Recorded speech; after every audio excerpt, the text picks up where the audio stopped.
Ema ütles, et supp on 10 minuti pärast valmis. Kärt, kas sa tead, mis päev on 31. oktoober?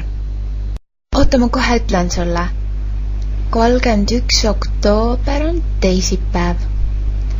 Jah, aga mis päev see veel on? See on oktoobrikuu viimane päev. Õigus, aga veel on sel päeval Halloween. Halloween. Aga oota, ma pean ema käest midagi küsima. Ema. Jah, Kärt. Kas sa teed praegu kõrvitsasuppi? Jah. Sellest kõrvitsast, mis siiamaani sahvris seisis. Just. Miks sa küsid? Ema, see oli minu Halloweeni kõrvits.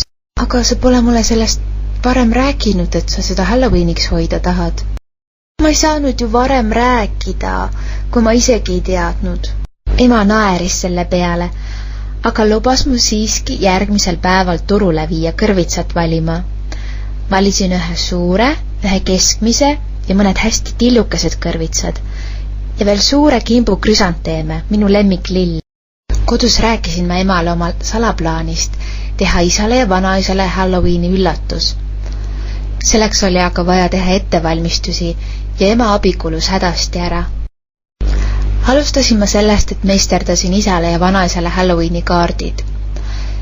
Selleks oli vaja paberit, liimi, kääre, värvilist paberit ja vildikaid. Kleepisin valgele paberile ühele poolele musta ja lilla ja teisele poole oranži paberi. Murdsin kokku ja lõikasin ühe külje keskele ringi. Joonistasin kaardile tähekesi, kuu ja muidugi kõrvitsad. Tagaküljele aitas ema joonistada luukere ja nahkhiired.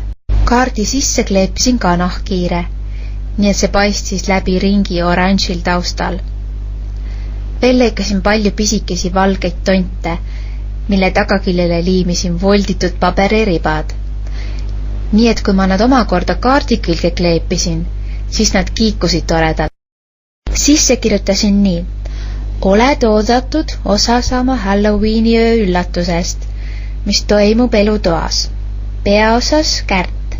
Sissepääs ainult kostüümides.